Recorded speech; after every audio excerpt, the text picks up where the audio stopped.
ये 10 लक्षण भगवत प्राप्ति करने वाले उपासक के हृदय में जागृत हो जाते हैं। बहुत ध्यान से सुनना। ये 10 लक्षण जब प्रकट होने लगे तो जान लेना कि अब हमारा परम सौभाग्योदय होने जा रहा है। बस हम भगवत साक्षात्कार के नजदीक हैं। जब तक इन 10 लक्षणों में कमी दिखाई दे तो संभालो इन 10 लक्षणों को अपने जीवन में पक्का। इन 10 का पूर्ण होना मतलब भगवत साक्षात्कार होना। धृति क्षमा दमोस्तेयम शौचमिंद्री निग्रहा धीर विद्या सत्यमक्रोधो दशकम धर्म लक्षणम। पहला है धृति। धृति माने किसी भी प्रकार का कोई भी अपमान, तिरस्कार, निंदा, परिस्थिति, विपरीतता आपके मार्ग में आवे पर आपकी स्वीकृति पे अंतर नहीं होना चाहिए। इसे धृति कहते हैं। धृति ये बहुत आवश्यक है भगवत मार्ग के पथिक को। जो स्वीकृति की हुई है उस पे कोई विक्षेप नहीं पड़ना चाहिए। जो होना सो हो जाए, स्वीकृति नहीं बदलनी चाहिए। बस तुम्हारा ये था माम प्रपद्यन्ते तास तथैव भजाम्य हम। कोई भी परिस्थिति, कोई भी विपरीतता, कोई भी अपमान हमारी स्वीकृति में अंतर नहीं डाल सकता। मृत्यु स्वीकार करना अच्छा है पर स्वीकृति पे अंतर नहीं आना चाहिए। वही स्वीकृति भगवत प्राप्ति करा देगी। गोस्वामी जी बाद में सब बातें कह रहे, पहले कह रहे बिगड़ी जन्म अनेक की अब ही सुधरे आज। हमारी धृति इतनी कमजोर है कि प्रतिकूलता के आभास मात्र में हम छोड़ देते हैं। प्रतिकूलता तो आई नहीं, प्रतिकूलता के आभास, शायद प्रतिकूलता आ जाए, इससे हम भाग पड़ते हैं। ये कायरों का मार्ग नहीं है भगवत प्राप्ति। अज्ञान को छोड़िए।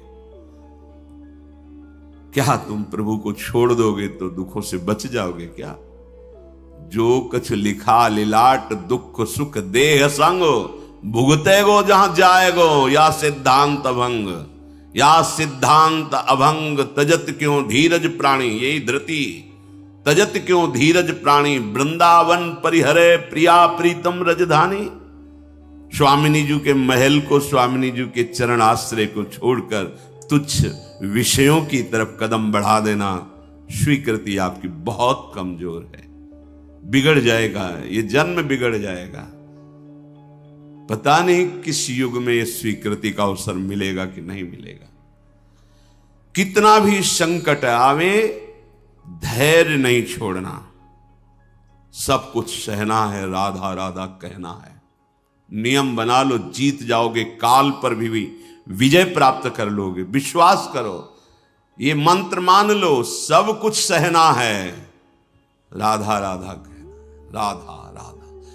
आपको सराहेंगे, आपको चाहेंगे, आप जो मर्जी आवे सो करो। सराहेंगे आपको, कोसेंगे नहीं। आपको सराहेंगे और आपको ही चाहेंगे। हम आपसे तन मन प्राण सर्वस्व समर्पित करके प्रेम करते हैं। ये प्रेम मार्ग की बात। भगवत प्राप्ति करना है तो पहली बात है ये धृति। ये धैर्य रखो। ये नहीं देखा जाता, धैर्य नहीं दिखाई देता। धैर्य नहीं, जरा सा विचलता हुई भाग पड़े। कहां भागोगे? जिधर भाग के जा रहे उधर तो विचलता का समुद्र है। यहां तो विचलता तुम्हें अविचल स्थिति प्रदान करने के लिए है। यहां का भय तुम्हें निर्भय पद प्रदान करने के लिए है। और इस भय को स्वीकार करके भाग रहे हो तो महाभयावह प्रवाह है संसार का, बहते चले जाओगे। अभय होए जो तुम्हें डेराई। धृति। जो धृतिवान है, लौकिक पारलौकिक सारी संपत्तियां उसके चरणों में झुकने लगती हैं। देख लो, शब्द पर ध्यान दो। जो धृतिवान है, धैर्यवान है, हर कष्ट सहता है, तो आगे जो मार्ग है बोले लौकिक और पारलौकिक सारी संपत्तियां उसके चरण चूमती हैं, क्योंकि वो धैर्यवान है। अगर धृति नहीं है तो परमार्थ का भेष भले हो, परमार्थ की स्थिति नहीं होगी। दूसरा लक्षण है क्षमा। अपने साथ बुराई करने वाले को दंड देने या दिलाने की पूरी शक्ति होने पर भी, दंड देने या दिलाने की आज्ञा करते ही विध्वंस मच जाएगा, ऐसा होने पर भी ना तो शरीर से दंड दे, ना वचन से दंड दे, ना किसी से प्रेरित करके दंड। हम तो नहीं करेंगे, पर तुम देखो, तुम हमारे शिष्य हो, हम तो सह गए, तुम्हें नहीं सहना चाहिए, जाओ। तो बात एक ही हो गई, बात एक ही हो गई। आप उसको दंड देना चाहते तो आपके अंदर क्षमा बल नहीं है। करत जे अनशहन निंदक तिनहु पे अनुग्रह। ना इस लोक में तुम्हें दंड मिलेगा और ना परलोक में दंड मिलेगा। मेरे अपमान, मेरे निरादर, मेरी निंदा, मेरे तिरस्कार का तुम्हें कहीं दंड ना मिले। तुम्हारी बुद्धि शुद्ध हो, स्वस्थ रहो और भगवान प्रसन्न हो। ये है परमार्थ के पथिक का हृदय। विचार करो, जो अनशहन करके निंदा कर रहा है, अपमान कर रहा है, तिरस्कार कर रहा है, उसके लिए ठाकुर हरिदास जी के कोड़े पे कोड़े वो बरसा रहे निर्दयी और कह रहे हरि बोल कहता है। तब ऐसी पीड़ा में भी मुस्कुरा के कहते हैं भगवान बड़े कृपालु हैं, तुम्हारा मंगल करेंगे, क्योंकि तुमने भी कहा हरि बोल। तो ये 2 अक्षर हरि नाम तुम्हारी जिह्वा पे आया, अब मुझे विश्वास हो गया कि भगवान तुम्हारा मंगल कर देंगे। ये है महाभागवत की स्थिति। कितना भी अपमान, कितना भी क्लेश या निंदा करे, उसके लिए ना मन से अमंगल भाव हो, ना वचन से हो। देखो, पूरी शक्ति है, पर ऐसे महापुरुष हुए हैं कि अगर वो संकल्प कर ले तो क्या ना हो जाए। इतना उनके पास भजन बल है, तप बल है। साधारण आदमी उनका अपमान करके पीट के चला जाता, वो बताते भी नहीं कि किसने पीटा है, कभी नहीं। वो कभी लौट कर भी नहीं देखते किसने ऐसा क्यों किया है। क्यों? क्योंकि अगाध बोध संपन्न महात्मा जैसे अपने हाथ से, अपनी दांत से अपनी जिह्वा, अपने द्वारा कोई चेष्टा जो अपने को पीड़ा पहुंचा दे, किसको दंड देंगे? ऐसे आत्मस्वरूप सर्वत्र अनुभव करते हैं। इसलिए राग द्वेष रहित महात्मा के हृदय में ये आता ही नहीं है कि इसको दंड दिया जाए। अपने साथ बुराई करने वाले को दंड देने दिलाने की पूरी शक्ति रहने पर भी उसको दंड देने या दिलाने की भावना मन में भी ना आए और उसके हर अपराध को सहकर यथोचित चेष्टा करे कि उसको सुख पहुंचे, उसे भगवत साक्षात्कार होता है, उसे क्षमा कहते हैं। श्रीपाद प्रबोधानंद जी ने भी कहा नीचापमानम शुद्धा। नीच शब्द इसलिए कि आप उससे महान हैं, आप उस पर शासन कर सकते हैं, आप उसको दंड दे सकते हैं, पर उसके द्वारा किए हुए अपमान को सह गए। कैसे? अमृत मान करके।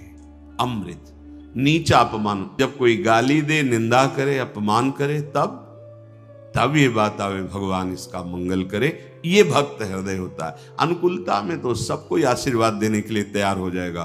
प्रतिकूल परिस्थिति में भगवत भाव युक्त हृदय होकर कोई अमंगल सोच भी उसके लिए ना करना, ये होता है क्षमा। पहला धृति, दूसरा क्षमा, तीसरा है दम। दम कहते हैं इंद्रियों को विषयों से हटाकर प्रभु में लगाना। ये भगवत प्राप्ति के लक्षण वाले महापुरुष का जो भाव है। दम, दमन करना। हमारी इंद्रियां बहिर्मुख होकर भोग भोगना चाहती हैं, इनका स्वभाव बन गया है। दुर्वासना मम सदा परिकर्षयन्ति।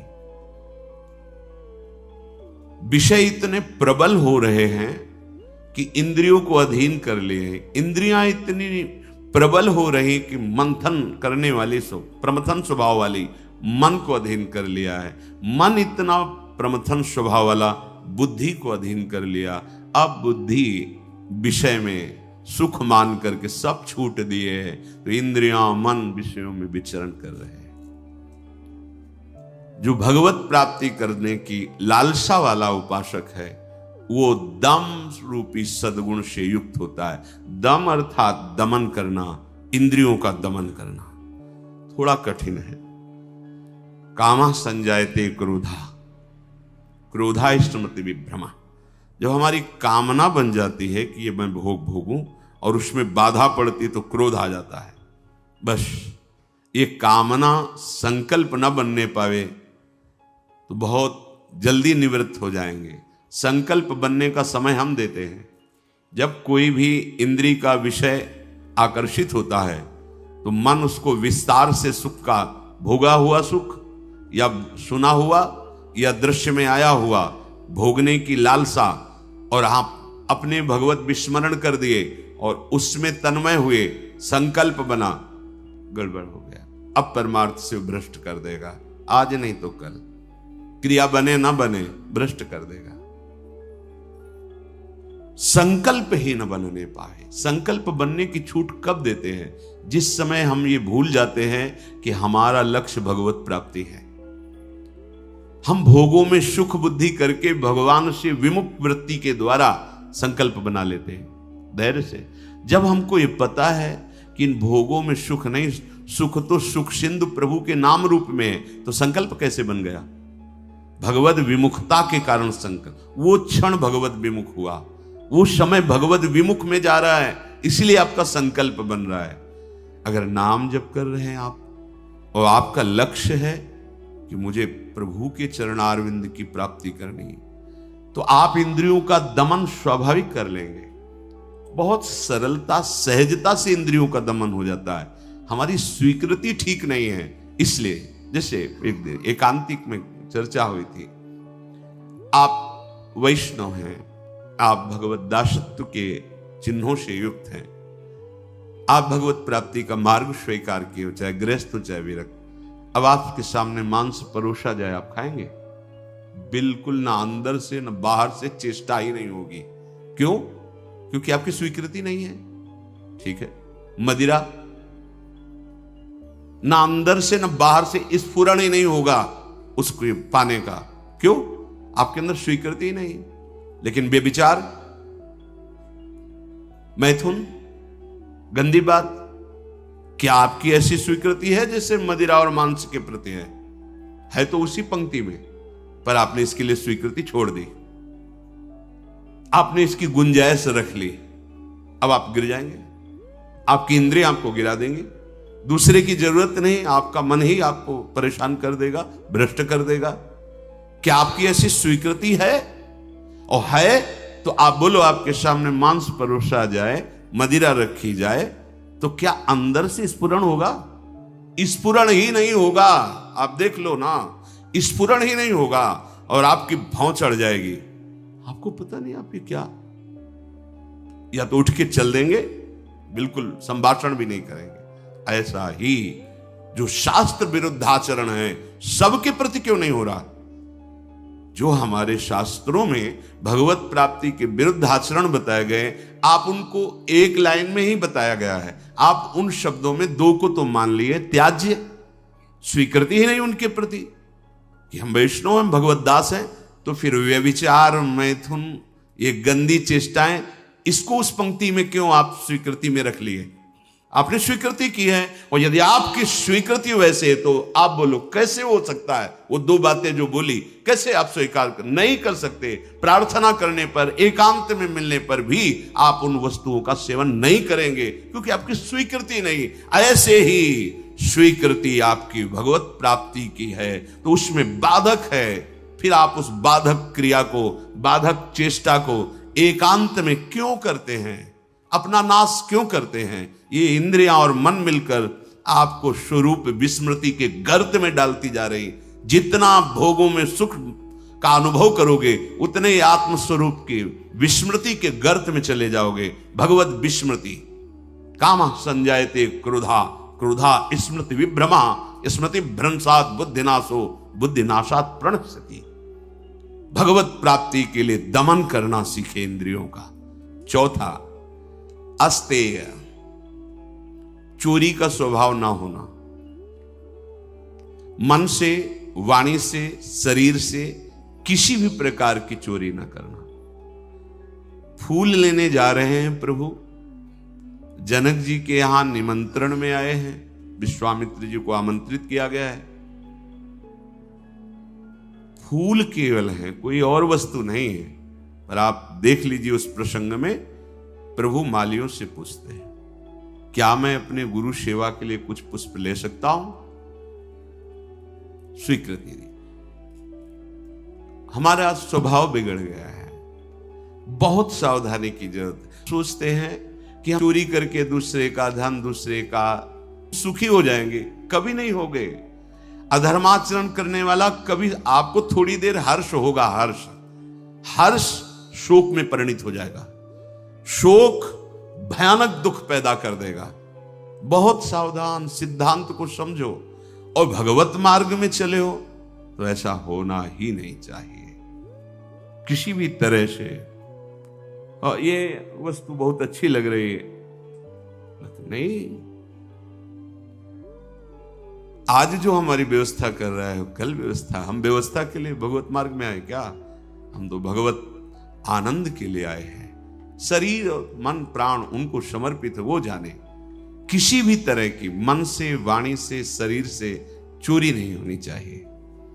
दूसरे की बात हम सुनी तो सुनकर के उसे अनुभव में उतारें, सुन के उसको दूसरों को बोलकर प्रभावित कर लेना, यह भी चोरी हो गई। महापुरुषों की बात, अमुक संत ने अमुक बात कही है, हम सब मिलकर उस पर चले भगवदानंद का अनुभव करने के लिए। अगर हम उस बात का केवल प्रयोग करते हैं दूसरे को प्रभावित करने के लिए और वासनाओं की पूर्ति के लिए, यह भी चोरी है। वो बात हमारे अंतःकरण को भगवदाकार करने के लिए है। सत्संग में उस बात को इसलिए कहते हैं कि वो बात हम सब धारण करें और भगवदानंद को प्राप्त हो। किसी भी तरह का मन में या तन में या वचन में ये छुपाव भाव, ये चोरी भाव, हम चाहते कुछ हैं और वाणी से कुछ बोल रहे हैं, वो ठीक नहीं है। अस्तेय, बिल्कुल छुपाव का भाव, चोरी का भाव नहीं होना चाहिए, न मन से, न वाणी से, न शरीर। भगवत प्राप्ति करने वाला उपासक जो मन में होता है वही वाणी में होता है, वही चेष्टा में होता है, तीनों में एक होगा। और जो विषयी जीव होता है उसके मन में कुछ और होता है, वाणी से कुछ और बोलता है, चेष्टाएं कुछ अलग दिखती है, ये ठीक नहीं है। जो मन में एक, वचन में एक, आचरण में वही, तीनों का मिलान कर लो, वही होता है अस्तेय। पहला था धृति, दूसरा क्षमा, तीसरा दम, चौथा अस्तेय, पांचवा है शौच। शौच कहते हैं पवित्रता को। उपासक को बाहर और भीतर दोनों से पवित्र होना चाहिए। अब सुंदरता बढ़ रही है लेप आदि से, वैसे पवित्रता नष्ट हो रही है, पवित्रता नहीं मिलेगी। शौचाचार का ज्ञान ही नहीं है, पशुता बढ़ रही है, पशुता। वही जूते पहन करके लघु शंका गए हैं, अवसर लगा तो उसी में शौच हुआ है, और वही जूते पहन करके भोजन पा रहे हैं, तो बुद्धि क्या हुई? पशुता आ गई, राक्षसीपना आ गया। आहार के समय पूज्य भाई जी महाराज और ग्रंथों में और बड़े संतों से बहुत पवित्र विचार होने चाहिए उस समय। खास करके आहार के समय तो आपको बहुत सावधान रहना है, क्योंकि जैसे भाव में आहार पा रहे हो उसी का वो बढ़ावा कर देगा। पवित्र आहार, पवित्र चिंतन करते हुए, इसलिए पहले भगवद अर्पित किया जाता है, एक एक कवल नाम जप करते हुए। बहुत सुंदर 24 घंटे उसका देखना प्रभाव बहुत सुंदर पड़ेगा।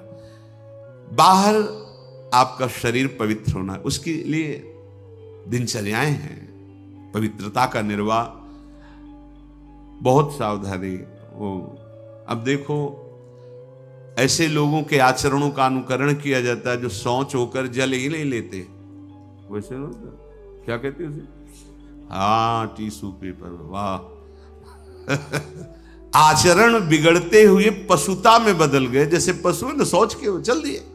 अरे भाई, मनुष्य शरीर मिला है पवित्र, मतलब बुद्धि काम नहीं कर, उसे बड़ा माना जाता है।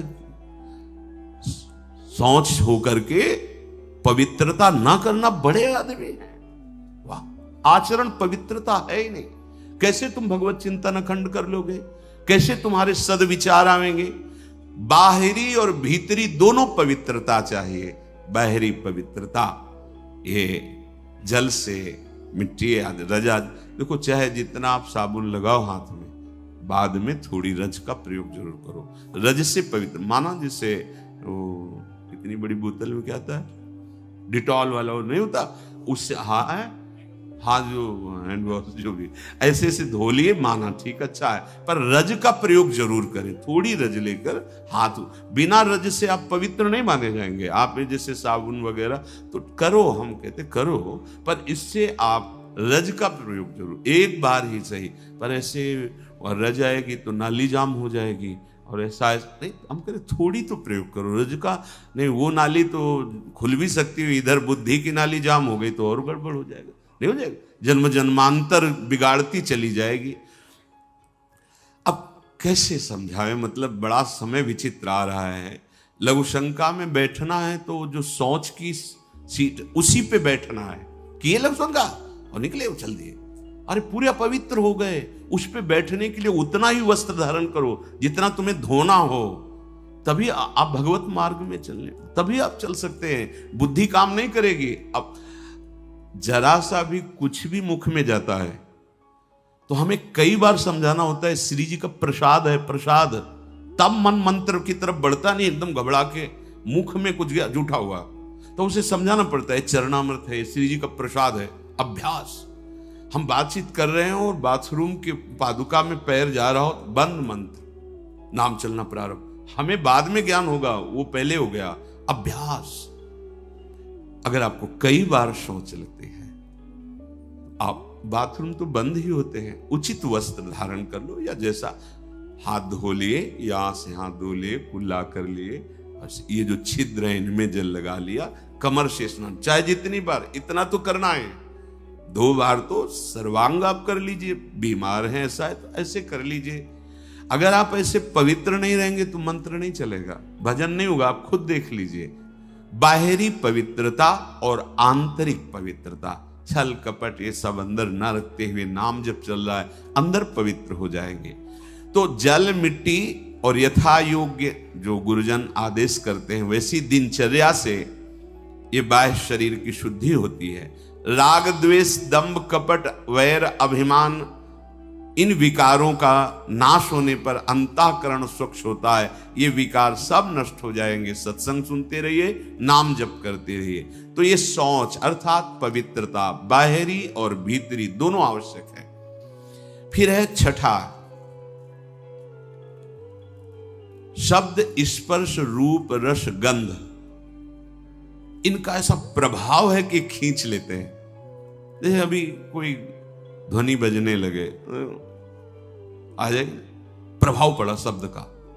अभी कोई चीख दे, शब्द का प्रभाव पड़ा ना, ऐसे रूप का प्रभाव पड़ता है, ऐसे रस का प्रभाव पड़ता है, गंध का प्रभाव पड़ता है, स्पर्श का प्रभाव पड़ता है। इसी प्रभाव को जीत ले जो, बस ये बात। हमारा जो नाम चल रहा है, अब कुछ भी गाए, कुछ भी बजाए, कुछ भी शोरगुल हो, उस पे अंतर नहीं पड़ना चाहिए।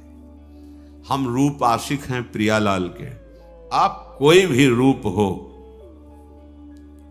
हम स्वादी हैं प्रियालाल के उच्छिष्ट के, अधरामृत के, जो उनका उच्छिष्टामृत भुक्त वही हुआ। इसके अलावा कुछ भी अमृत भी हो तो हमारे लिए, हमारी गंध श्री जी के श्री चरणों में चढ़ी हुई तुलसी, पुष्प, श्रीअंग का इत्र, प्रसाद, माला आदि, बस।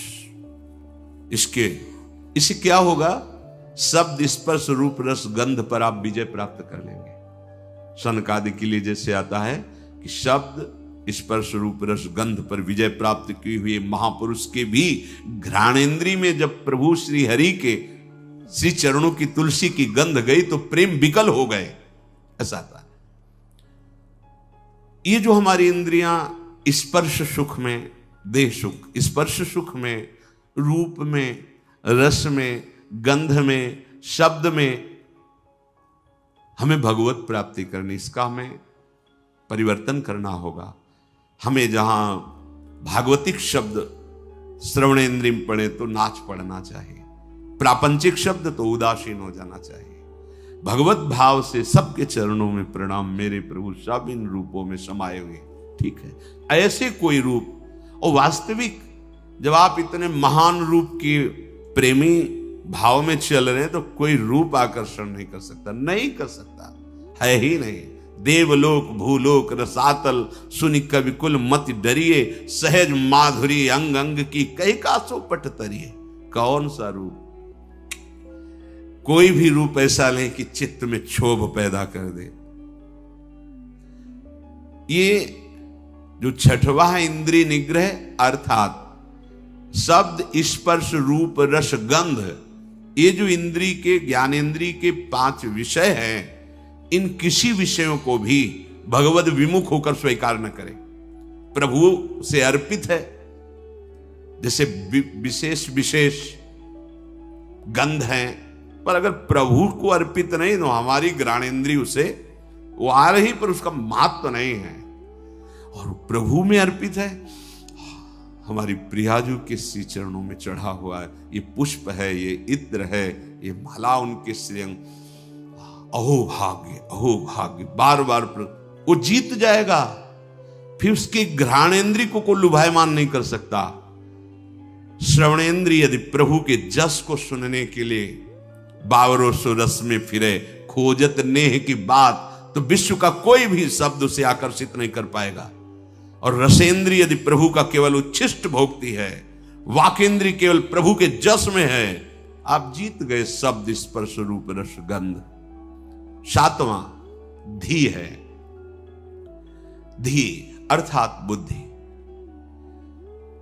आपका आहार सात्विक होगा, संग सात्विक होगा, शास्त्र सात्विक होंगे, वार्ता सात्विक होगी, तो आपकी बुद्धि भी सात्विक हो जाएगी। जो रोज सत्संग सुनता है, सत शास्त्रों का अध्ययन करता है और प्रभु का नाम जप करता है और विचारवान है, विचारवान, वो बुद्धि भगवत प्राप्ति की योग्य हो जाती है। ध्यान दीजिए, जो रोज सत्संग सुनता है, सत शास्त्रों का स्वाध्याय करता है, भगवत भजन अर्थात नाम जप करता है और विचारवान है, कोई भी चेष्टा, कोई भी क्रिया बिना विचारे नहीं, विचार बिना विचारे जे करें चे पाछे पछताएं। हमें विचार करना है। ये जो हम सोच रहे हैं, जो हम करने जा रहे हैं, शास्त्र सम्मत है? नहीं तो फिर नहीं। जिसमें निरंतर प्रभु में मन लगाने के सहयोग हो, ऐसा बुद्धि निश्चय करने वाली, वो भगवत प्राप्ति की योग्य हो जाती है। हमें वही सुनना है, वही देखना है, वही बोलना है, वही चेष्टा करनी, जिससे हमारा भजन बढ़े, भजन सुरक्षित रहे, भजन पच जाए। ये सारा क्षेत्र बुद्धि का है। बुद्धि में विवेक है, वो बढ़ाएगी भजन, बचाएगी और पचा लेगी। जैसे भजन का भी अपच होता है, मैं इतना इतना, तो आगे दिखाएगी, देखो वो महापुरुष इतना भजन, इतने दैन्य, धिक्कार है हमारे जीवन को, अभी उतना तो है नहीं, अहम ऊपर से आ रहा है, वो दबाती रहेगी, तो भजन पचता रहेगा। कौन सी बुद्धि? जो रोज सत्संग सुनती है, शास्त्र स्वाध्याय, नाम जप और विचारवान है, ऐसी बुद्धि भगवत प्राप्ति की योग्य हो, अर्थात निश्चय। अगर बुद्धि विषयों में लगी हुई है, धन संपत्ति मान को श्रेष्ठ मानती है, तो ये निश्चय ही नहीं कर पाएगी कि परमात्मा प्राप्ति करना है। भोगेश्वर प्रसक्ता नाम तया प्रहत चेतसाम व्यवसायत्मिका बुद्धि समाधौ न विधीयते। 8वां है विद्या। जैसे प्रश्न आता है कि जब भजन मार्ग में चलना है तो पढ़ना लिखना सब व्यर्थ ही है, क्यों पढ़े लिखे? क्योंकि आजकल ऐसी विद्या पढ़ाई जाती है, ऐसी पढ़ाई जाती है। हम उस विषय पे नहीं जाते, हम ये जाते हैं कि यदि आपको अक्षर मात्रा इनका सब ज्ञान नहीं है, तो आपको हो सकता है कि सत्संग सबके सौभाग्य में तो नहीं है ना, तो आप ऐसे गीता पुरुष या बहुत जगह से महापुरुषों की वाणियां हैं, अगर आपको अक्षर मात्रा का ज्ञान नहीं तो आप कैसे पढ़ पाएंगे? अगर आपको ये लौकिक विद्या जो काखा गगा है, इसमें ब्रह्म विराजमान है। कई बार ये वार्ता हुई कि जैसे भगवान कण कण में विराजमान है, ऐसे हर अक्षर में विराजमान है। आ ब्रह्म का स्वरूप माना गया है। का, खा, गा, घा, आ निकलता है ना, ज्ञा तक निकलता है। आप जो विद्या पढ़ रहे हैं साक्षात ब्रह्म स्वरूप है। जो आप जानकारी ले रहे हैं, उस सृष्टि की जो ले रहे हैं, वो ब्रह्म स्वरूप है। उसे आप भजन से अलग मत मानिए, ध्यान देकर पढ़िए। हाँ, अब पढ़ लिख करके उद्दंडता करना, कपट करना, हिंसा करना, चोरी करना, तो होगा कि क्या हुआ तुम्हारी पढ़ाई से? आप विद्या से, जैसे विद्या विनयम ददात, विनम्र होता है, गंभीर होता है, बुद्धि उसकी निर्णायक होती है, प्रवीण होती है। पर यदि भ्रष्ट आचरण करोगे तो वही विद्या अविद्या का रूप धारण कर लेगी। तो विद्या निषेध नहीं है, अविद्या निषेध है। आप खूब अच्छे से पढ़िए, आप खूब पदाधिकारी बनिए, समाज की सेवा करिए, आप जानकारी लीजिए। ये जगत भगवत स्वरूप है। अगर आप अभी से प्रमाद कर लिए तो भजन में स्थिति है नहीं।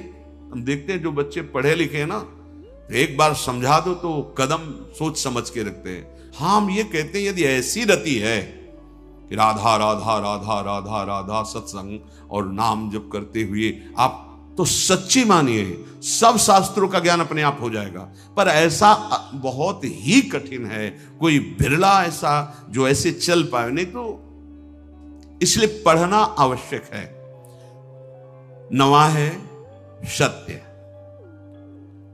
सत्य बोले, सत्य आचरण करे। असत आचरण, शास्त्र विरुद्ध आचरण नहीं। असत वार्ता। सत्य क्या है? भगवान है, सत्य नारायण है, सत्य श्री कृष्ण है। भगवत भाव से चर्चा करना, भगवत भाव से व्यवहार करना, ये सत्य आचरण होता है, ये सत्य वार्ता होती है। जैसा अंतःकरण और इंद्रियों में आपने निश्चय किया है वैसा ही बोलिए। उसमें छल कपट करके बनावटी शब्द दंभ वाले नहीं होने चाहिए। यह ध्यान में रखना चाहिए कि आप जो बोल रहे हैं उससे किसी के हृदय में ठेस नहीं पहुंचनी चाहिए। जो बोल रहे हैं उससे दूसरे को लाभ प्राप्त होना चाहिए। जो बोल रहे हैं वो यथार्थ सत्य होना चाहिए। कपट रहित, दोष रहित, अहित करने वाली वाणी नहीं होनी चाहिए। और 10वां है अक्रोध। कोई भी आपके प्रति कैसा भी बर्ताव करे, आपको क्रोध नहीं करना, यह नियम लेना है। इसमें दूसरा था क्षमा। क्षमा और क्रोध में अंतर। जो हमारे प्रति अमंगल बर्ताव कर रहा है उसका मंगल हो, कभी अमंगल न हो, यह क्षमा है। अब जो हमें क्रोध दिला रहा है तो हमें नियम लेना कि हमें गुस्सा नहीं करना, वो दिलाएगा।